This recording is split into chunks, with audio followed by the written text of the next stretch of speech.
Okay, let's get started. For this demo, we'll be using Zoom's Meeting SDK JavaScript sample app and Zoom's Meeting SDK Auth Endpoint sample app. The Auth Endpoint sample app allows us to generate a Meeting SDK JWT via making a HTTP request, and Zoom Meeting SDK JavaScript sample app allows us to join and start Zoom meetings via the web browser. I already have the Auth Endpoint sample app up and running, and to serve the Meeting SDK page, I will be using an extension called Live Server in VS Code. So I'll just hit Go Live, and as you can see, we're automatically redirected to the browser, and I'll hit Inspect.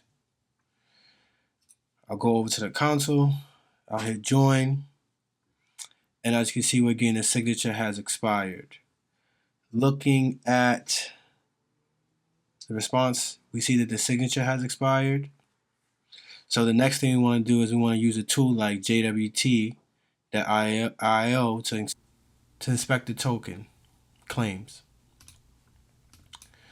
So JWT.io is a great tool which allows for you to both encode and decode a JWT token. So all we need to do is simply copy the token and paste it, and we can see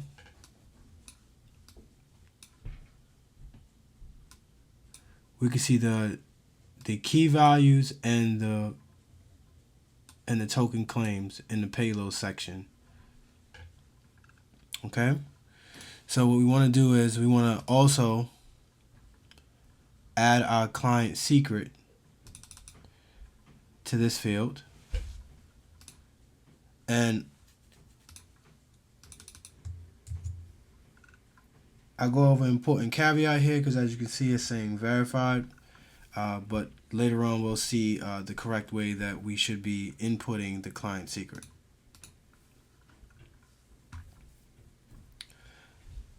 So now we want to inspect the values and make sure they're correct.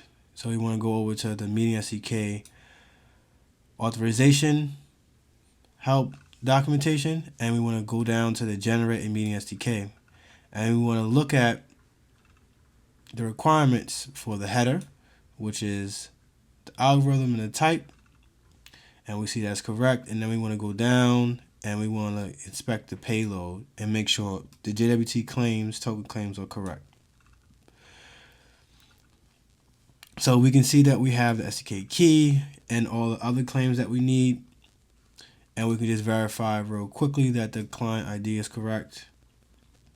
So the next thing we want to do is we want to focus in on the I value and the expiration value. And we can go over here and we see that this is the token timestamp and this is the expiration. So as we hover, the great thing about this tool is it allows us to hover to inspect the values, and we can see that the value is reading March 2nd, when in fact today is at the time this was recorded, this is on Monday, February 12, 2024, but the computer time is actually incorrect. It's reading Tuesday, March 12th. So the token was signed based off of the computer's time. So to correct this, and this is an issue that a lot of people encounter, you want to make sure that the time is in fact being synced correctly. So I'll just open up my system settings, and we can see that the set date and time automatically is not enabled, and I'll just go ahead and enable that. And you can see that the time is now being synced correctly. So with that being synced correctly, we can head back over to the browser and we can hit retry.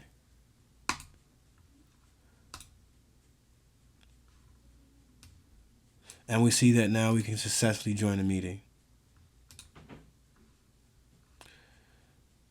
So it's an important caveat.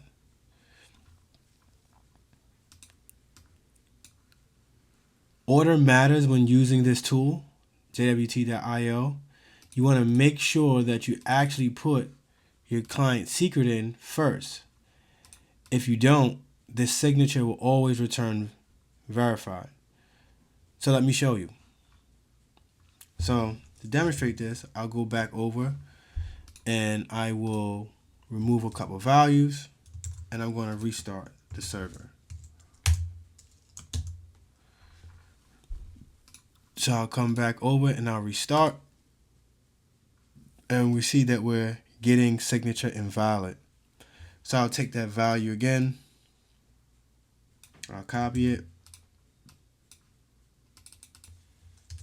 and I'll move this value. Let's just restart it from fresh. I'll add that. Now I'll come over to the marketplace, I'll hit copy, and he says signature is verified when in fact is incorrect. So the correct way to check this is to instead add your secret, then add the sign JWT. And you'll see that now it's correctly returning that the signature is invalid.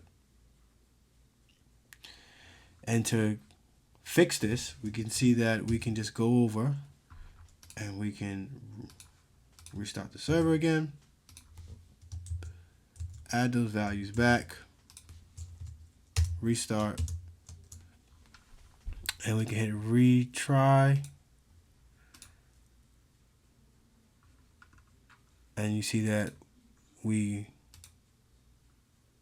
correctly are able to join the meeting.